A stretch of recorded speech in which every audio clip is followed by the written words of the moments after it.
Hello and welcome back to our channel. If you're looking to ace your procurement interview, you're in the right place. In today's video, we're diving into situational-based procurement interview questions.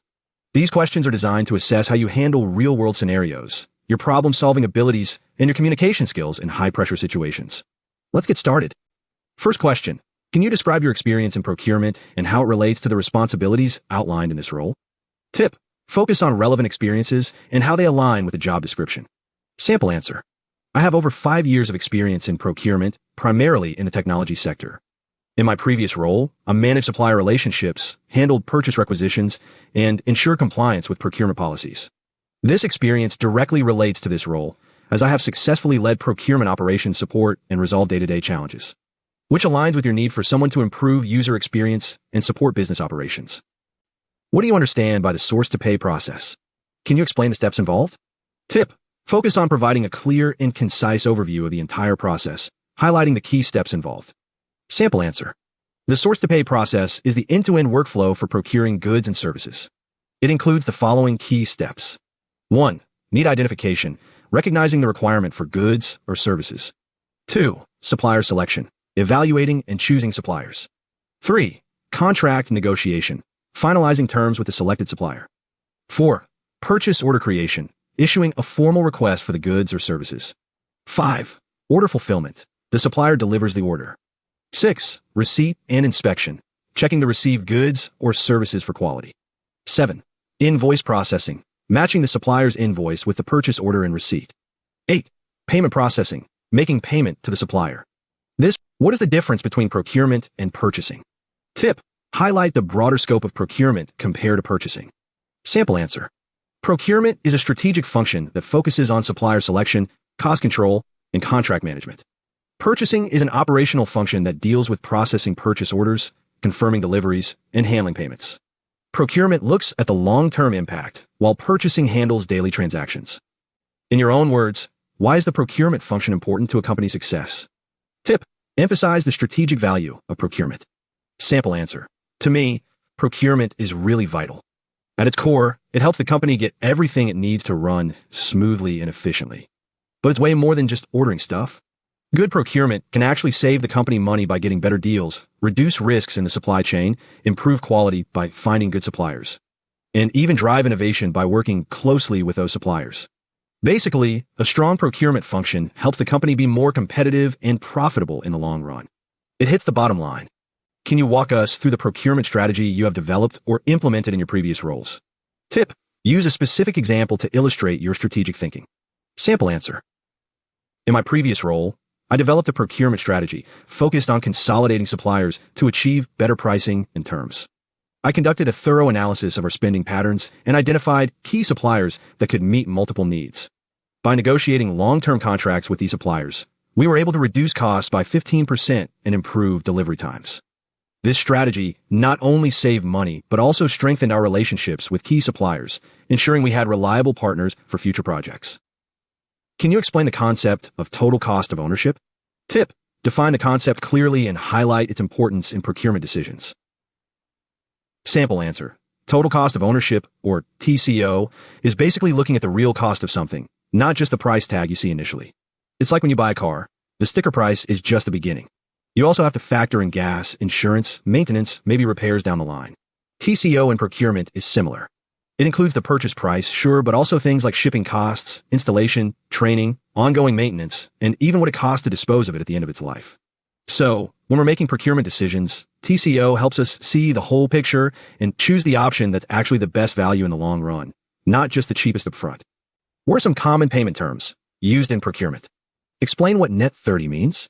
Tip, provide examples of payment terms and explain their significance. Sample answer. Common payment terms in procurement include Net 30, Net 60, and 210 Net 30. Net 30 means that the full invoice amount is due within 30 days of the invoice date. This term allows the buyer a month to pay, which can help with cash flow management. On the other hand, 210 Net 30 means that if the buyer pays within 10 days, they receive a 2% discount. Otherwise, the full amount is due in 30 days. These terms are important as they can influence cash flow and supplier relationships. What is your approach to risk management in procurement? Tip, discuss your strategies for identifying and mitigating risks. Sample answer. For me, risk management in procurement is about being proactive and thinking ahead. It's about asking what could go wrong and how can we avoid it or lessen the impact. So, my approach usually involves a few steps. First, identifying potential risks, things like supplier financial problems, supply chain disruptions, quality issues, even price increases. Then, assessing how likely and how serious each risk is. And finally, putting in place mitigation plans, like having backup suppliers, diversifying sources, closely monitoring key suppliers, or negotiating contract terms that protect us. It's about being prepared and not getting caught off guard. What is your experience with preferred buying channels and through-to-pay processes? How would you promote their use to business users? Tip: highlight your experience and strategies for promoting these processes. I have experience working with preferred buying channels, such as e-procurement platforms, which streamline the purchasing process and ensure compliance with company policies. In my previous role, I promoted the use of these channels by conducting training sessions for business users, demonstrating how they can save time and reduce costs. I also provided ongoing support to address any questions or concerns. By showcasing the benefits, such as easier access to approved suppliers and better tracking of purchases, I was able to increase adoption rates significantly. Can you explain the difference between direct and indirect procurement? Tip: use examples to make the difference clear. Sample answer: direct procurement involves purchasing materials used in production, like raw materials in manufacturing. Indirect procurement covers supporting goods and services, like office supplies, IT software, and consulting. Both are crucial, but direct procurement impacts the final product, while indirect helps operations run smoothly. When evaluating potential suppliers, what key factors do you consider in the selection process? How do you balance cost, quality, lead time, and risk mitigation in your decision-making? Tip: highlight the criteria you use for supplier evaluation and how you prioritize them. Sample answer: when evaluating potential suppliers, I consider several key factors: cost, quality, lead time, and risk mitigation. Cost is important, but I also assess the quality of the products or services they offer, as poor quality can lead to higher costs in the long run. Lead time is crucial for ensuring that we can meet our production schedules. To balance these factors, I use a weighted scoring system that allows me to quantify each supplier's strengths and weaknesses. Additionally, I conduct risk assessments to identify any potential issues, such as financial stability or compliance history, which helps me make informed decisions that align with our strategic goals. What steps would you take to resolve a blocked invoice or incorrect payment? Tip: outline a clear process for addressing invoice issues. Sample answer: if I encounter a blocked invoice or an incorrect payment, I would first review the invoice details to identify the reason for the blockage. This could involve checking for discrepancies in pricing, missing approvals, or incorrect purchase order numbers. Next, I would communicate with the relevant stakeholders, such as the supplier, accounts payable team, and the requester, to gather additional information and clarify any misunderstandings. Once I have all the necessary details, I would work to resolve the issue by ensuring that any missing documentation is provided and that the invoice is corrected. Finally, I would follow up to ensure that the payment is processed promptly. What is a purchase requisition? What information is typically included in a PR? Tip: define a purchase requisition clearly and list the key components. Sample answer: a purchase requisition is an internal document used to request goods or services before issuing a purchase order. It typically includes item details, supplier name, cost center and accounting codes, approval workflow, justification for purchase. The PR ensures that purchases are budgeted, reviewed, and approved before committing to a supplier. How do you ensure accuracy and compliance when validating purchase requisitions? Tip: mention real errors to show practical experience. Sample answer: I check if all required details, supplier, item description, quantity, pricing, approvals, and budget codes are accurate and compliant with policies. Common errors include incorrect supplier details, duplicate requests, or missing approvals. I also ensure compliance with procurement policies and preferred vendor agreements before approving a PR. How do you approach resolving supplier or payment issues, as mentioned in the interface with clients and suppliers on supplier and payment issues responsibility? Tip: describe your communication and problem-solving strategies. Sample answer: when resolving supplier or payment issues, I take a proactive and collaborative approach. First, I ensure clear communication with both the supplier and internal stakeholders to understand the nature of the issue. I listen carefully to the concerns raised and gather all relevant information. If it's a payment issue, I review the payment terms and any discrepancies in the invoice. I then work with the accounts payable team to address any internal processes that may have caused the delay. Throughout the process, I maintain open lines of communication, providing updates to all parties involved until the issue is resolved. My goal is to foster strong relationships with suppliers while ensuring that our internal processes are efficient and transparent.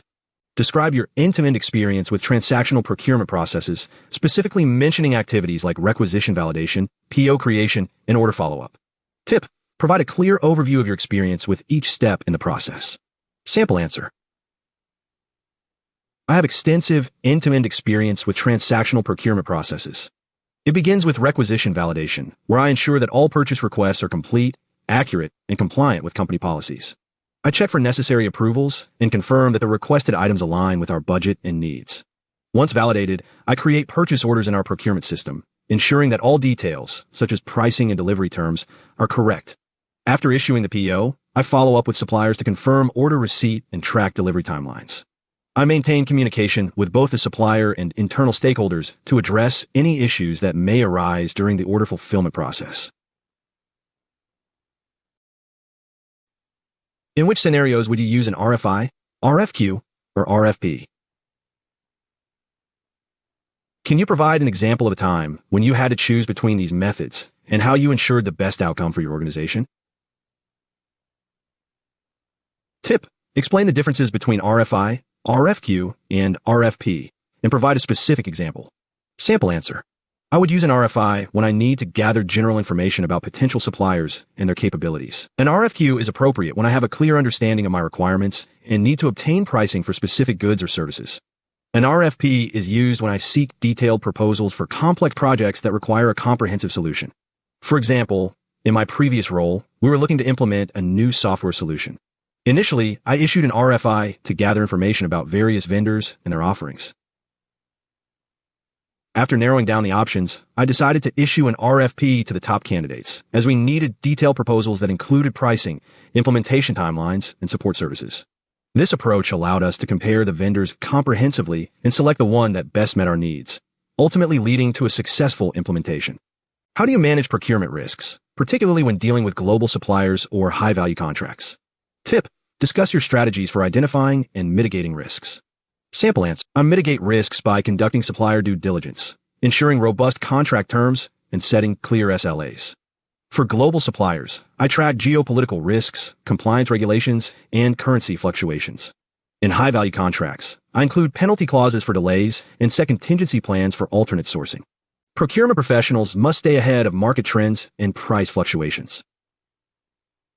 What data sources, tools, or methodologies do you use to analyze supplier pricing trends, market volatility, and cost-saving opportunities? Tip: mention specific tools and methodologies you use for analysis. Sample answer: I use a combination of internal data, market intelligence tools, and supplier benchmarking. I monitor pricing trends using sources like commodity price indexes, procurement dashboards, and supplier negotiations. Regular supplier comparisons and historical data analysis help me identify cost-saving opportunities and lock in the best pricing terms. I also leverage tools like Excel for data analysis, where I can track historical pricing data and identify patterns over time. By conducting regular spend analysis, I can pinpoint areas for potential cost savings and negotiate better terms with suppliers. Staying connected with industry networks and attending trade shows also helps me gain insights into emerging trends and opportunities. How do you maintain procurement documentation for audit readiness? Tip: explain your process for organizing and storing procurement documents. Sample answer: maintaining procurement documentation for audit readiness is crucial, and I follow a systematic approach to ensure everything is organized and accessible. I use a centralized document management system to store all procurement-related documents, including purchase requisitions, POs, contracts, and supplier communications. Each document is labeled clearly and categorized by supplier and project for easy retrieval. How do you approach vendor negotiations to secure optimal pricing, service levels, and long-term value for the company? Tip: highlight your negotiation strategies and focus on building relationships. Sample answer: I see negotiation as finding a win-win. It starts with solid preparation, knowing our needs, market prices, and the supplier's position. My approach is to be collaborative but assertive. I aim for the best possible price, of course, but also focus on securing favorable service levels and contract terms that create long-term value and a strong supplier relationship. It's not just about the lowest price today, but a good deal that works well for both sides over time. What is your approach to handling both catalog and non-catalog purchases? How do you ensure the correct process is followed? Tip: discuss your strategies for managing different types of purchases. Sample answer. For catalog purchases, I ensure the items are selected from the approved supplier catalog to streamline ordering and compliance.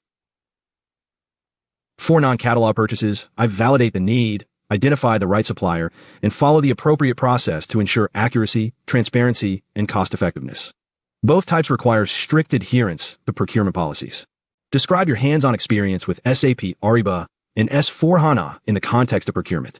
Tip: mention specific modules you worked with. Sample answer.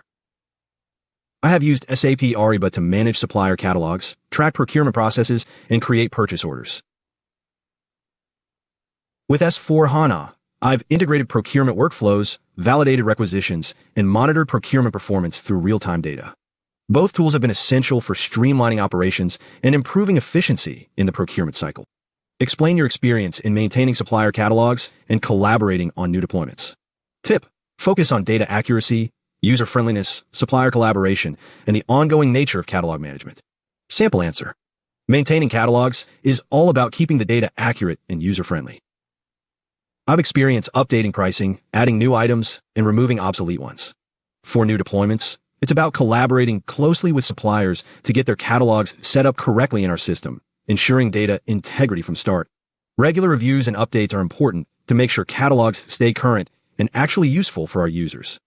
How do you ensure customer and stakeholder satisfaction in your role, especially when handling procurement requests and issues?